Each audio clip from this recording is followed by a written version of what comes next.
नमस्कार साथियों, कैसे हैं आप सभी। आशा करता हूं कि आप स्वस्थ होंगे, सुखी होंगे और प्रसन्न होंगे। इस अष्टावक्र गीता में आपका स्वागत है। हम यहाँ पे समझते हैं कि किस प्रकार संसार की जो भी चुनौतियाँ हैं, जो भी भ्रांतियाँ हैं और जो भी आपके निर्णय लेने की क्षमता है, उसको हम किस प्रकार से अपने आप को उस स्थान पे लाके खड़ा करते हैं जहाँ पे हम किसी भी डिसीजन को किसी भी अवस्था पर किसी भी सिचुएशन में हैंडल कर सकें। चूँकि हम इतने अज्ञान से भरे होते हैं, अंधकार से भरे होते हैं कि जो कर रहे होते हैं वो हमारे लिए फ़ायदेमंद है या नहीं, या इसका जो है परिणाम क्या होगा। व्यक्ति इस तरीके से मूर्ख बना हुआ है कि उसे इस बात का एहसास ही नहीं है कि वो जो कर रहा है उसके लिए वो कितना महत्वपूर्ण है। लेकिन जब ये होश आता है, जब बोध होता है, तब व्यक्ति जो है इस बात को समझने लगता है। और ये समझ जो है उस व्यक्ति के अंदर उसकी आत्म बुद्धि से आती है, उसके अपने समझ से आती है। और ये बहुत कम लोग प्राप्त कर पाते हैं। इसीलिए आप देखेंगे कि इस संसार में बहुत सारे ऐसे लोग मिलेंगे जो परेशान होते हैं, दुखी होते हैं। वो उनके कर्मों का परिणाम ही होता है। तो कर्मों का परिणाम यही है कि व्यक्ति को सही और गलत का पता तो होता है, कभी कभी समझ में भी आता है, परंतु जो उसको अपने कर्म में उतारना है वो कर नहीं पाता। उसका मन जो है सदैव उसको भटकाता रहता है। तो पूरा खेल मन का है, और इस मन को जिसने जीता है, इस मन पे जिसने नियंत्रण पाया है, वही जो है अपने जीवन में सफल हुआ है। और कुछ ऐसे सूत्र हैं, कुछ ऐसी विधियां हैं जिसको अगर आप अपनाते हैं, अपने जीवन में धारण करते हैं, तो आपको उसकी उपलब्धि अवश्य होगी। तो आइए समझते हैं और जानने का प्रयास करते हैं। मूढ़ो नापनोति तद्रुहा यतो भवितुम इच्छति अनिच्छ अपेप धीरो ही पर ब्रह्मा स्वरूप भाग। अविवेकी मनुष्य कभी भी उस ब्रह्मा को प्राप्त नहीं कर पाता है जिसके समान होने की वो कामना करता है, जबकि तत्वज्ञानी न चाहता हुआ भी परम ब्रह्म स्वरूप में स्थित होने वाला होता है।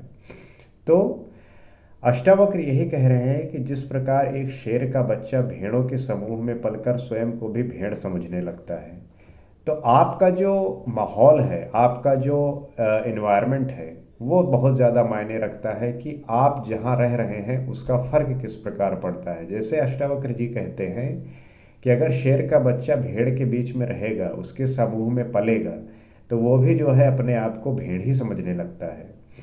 तो उसे ये भ्रम हो जाता है कि मैं तो भेड़ हूँ, परंतु जब वो अपना चेहरा देख लेता है, जब वो रक्त का स्वाद चख लेता है, तो उसके भेड़ होने का भ्रम समाप्त हो जाता है।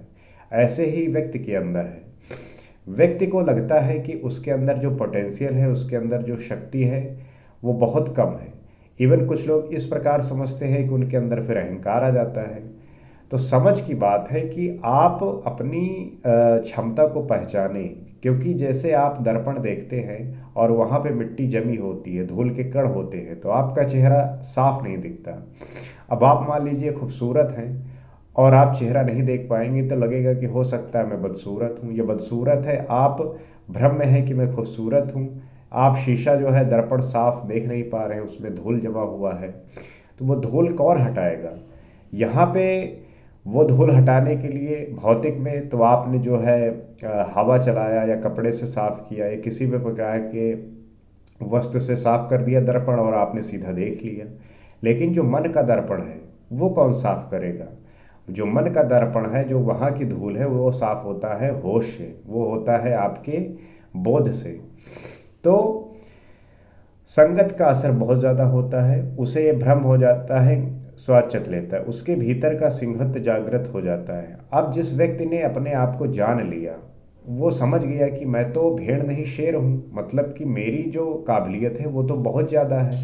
और जिसने उस काबिलियत पर रह के स्वाद चखा है, उसका महत्व समझा है, आनंद की अनुभूति की है, तो फिर वो जो है उस स्थिति को बनाए रखने के लिए वो जो व्यक्ति है वो सदैव उसको प्रयास करेगा पाने का, उसी स्थिति में बना रहने की कोशिश करेगा। लेकिन जो भेड़ है, अब भेड़ को शेर की जैसी ताकत कभी अनुभव हुई ही नहीं, ना हो सकती है। तो वो जो है सदैव जो है उसी अपने माइंडसेट में जीता है, उसी तरीके से रहता है। तो ये भेद है। एक व्यक्ति का कि अगर उसके आँख में अगर उसका तीसरी आँख, उसकी अंतर्दृष्टि नहीं खुली है, तो अपने ये जो दो सामने आँखें हैं देखने वाले संसार को, इनको बंद करिए, तब आपकी जो है तीसरी आँख खुलेगी। तो इसके लिए उसे किसी तरह की कोई प्रयत्न करने की आवश्यकता नहीं पड़ती, कोई अभ्यास साधना नहीं करना पड़ता। सिर्फ स्वस्वरूप का ज्ञान प्राप्त होने मात्र से ही उसकी भीड़ होने की शंका विनष्ट हो जाती है। मतलब कि उसमें किसी भी प्रकार से जो है प्रयत्न की आवश्यकता नहीं होती। तात्पर्य यही है कि किसी अभ्यास की, किसी साधना की आवश्यकता नहीं होती, बस स्वस्वरूप का ज्ञान होना चाहिए। स्वस्वरूप को प्राप्त होना ही जो है ये शंका जो है नष्ट हो जाती है। तो वैसे ही ज्ञानी को सिर्फ अपना स्वरूप पहचानने की आवश्यकता होती है, फिर सारे भ्रम स्वतः ही मिट जाते हैं और वो स्वयं ही ब्रह्मा हो जाता है। तो ज्ञानी को सिर्फ अपने स्वरूप को पहचानना है, अपने आप को जानना है। आप कभी एकांत में बैठिए और अपने आप को जानने का प्रयास करिए कि आप जिस अभी सिचुएशन में हैं उसका जिम्मेदार कौन है, उसका जो है किस तरीके से ये चीज़ें यहाँ पे होके आई, आप यहाँ पे क्यों हैं, ये किन कर्मों का परिणाम है। आप गहन चिंतन करिए। दरअसल आप इस तरीके से व्यस्त हैं अपने लाइफ में और व्यस्त फालतू की चीज़ों में हैं, और जब से ये फ़ोन आ गया है व्यक्ति सोच नहीं पा रहा है अपने बारे में। इवन बाथरूम भी जा रहा है तो वो जो है फ़ोन लेके जा रहा है, सदैव जो है रील्स देख रहा है और जो है इस तरीके के प्रयोजन में बिजी है, तो वो अपने आप को समझ ही नहीं पा रहा है।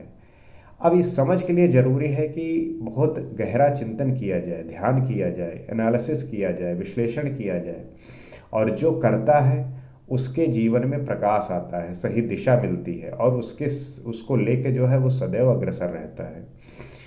फिर और वही व्यक्ति जो है स्वयं ही ब्रह्मा हो जाता है। अब जिसके अंदर ऐसी क्वालिटी आ जाएंगी कि किसी प्रकार की इच्छा ना हो, वासना हो ना हो, कामना ना हो, मोह से जो है रहित हो, तो वो जो है ब्रह्मा के स्वरूप ही हो जाएगा, क्योंकि ब्रह्मा के गुण आप में होंगे। आप जो गुण प्राप्त किए हैं वो ब्रह्मा में है ही हैं, तो आप ब्रह्म तुल्य हो जाएंगे। ये जीव ब्रह्मा बनता नहीं है, बल्कि वो ब्रह्मा ही होता है जिसे वो पहचान लेता है। दरअसल ये जीव जो है बनता नहीं है, ये होता ही है, बस जानने की ज़रूरत होती है।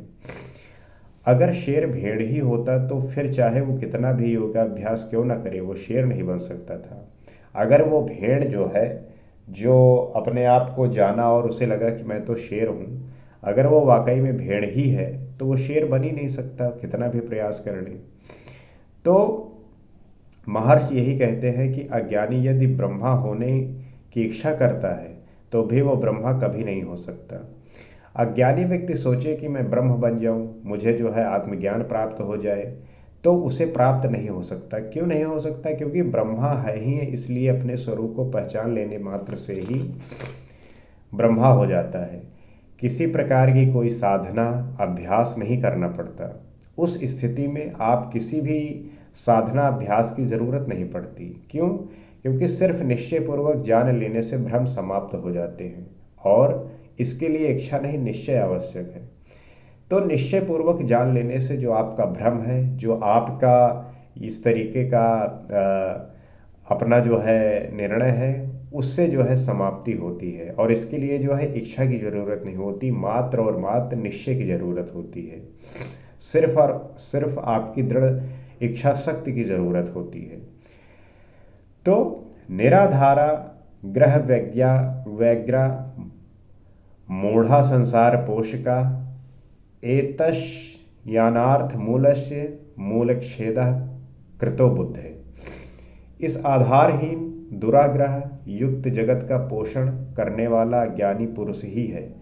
इस अनर्थ के मूल संसार का जड़ सहित नाश बुद्धिमान ज्ञानियों द्वारा किया गया है। तात्पर्य क्या है कि संसार का आशय इस भौतिक जगत से नहीं, अपितु हमने अपने विचारों, वासनाओं, कामनाओं के कारण जो राग, द्वेष, घृणा, निंदा, हिंसा, अहिंसा, तृष्णा, मोह इत्यादि का जो संसार बनाया है वो आधारहीन है।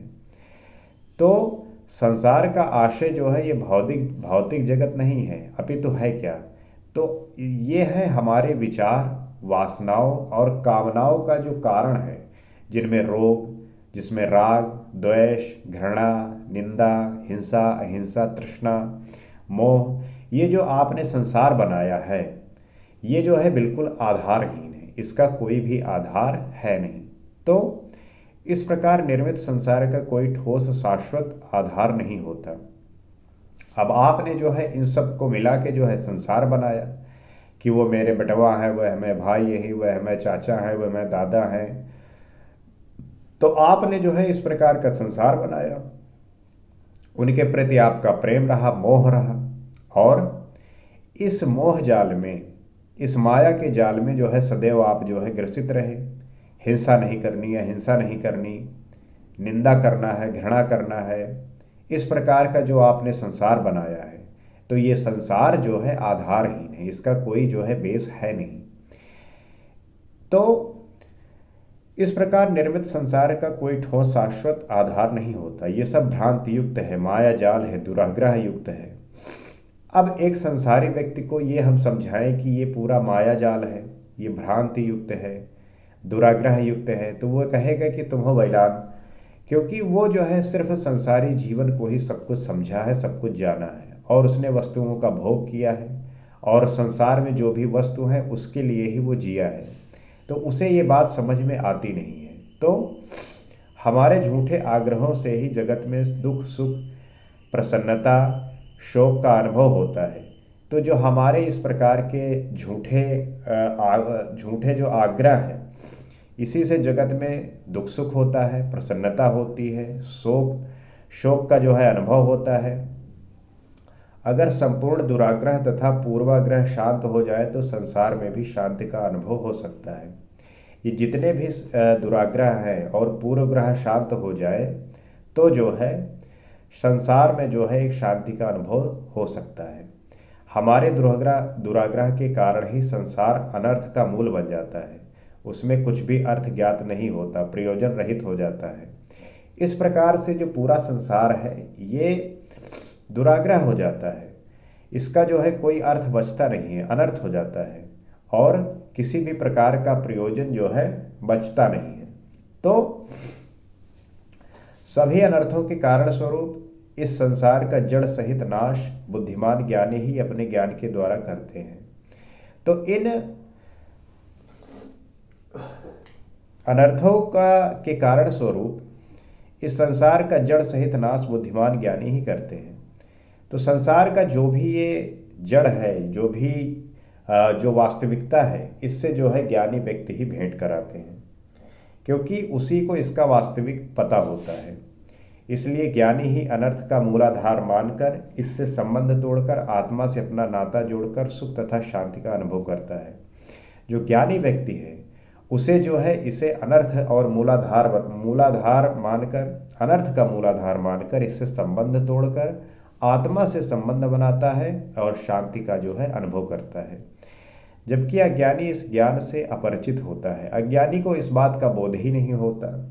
उसे तो जो है वही कहानियाँ, वही किस्से, वही लोगों का वही रवैया, तो वो उसी में जो है उसका जीवन कटता रहता है। इसलिए वो इस आधारहीन तथा अनर्थ मूलक जगत का ही पोषण करता है। वह आत्मा के सुख के अभाव में विषयानंद को ही सुख मानता है। तो उसने जो उस बात को अनुभव नहीं किया, उस आत्मा के सुख के अभाव में वो जो विषय के प्रति वो आनंद प्राप्त करता है उसी को सुख मानता है और उसी में जो है लिप्त रहता है। परंतु आत्मा आनंद प्राप्त होने पर वो विषयानंद को अनुपयोगी समझकर छोड़ देता है।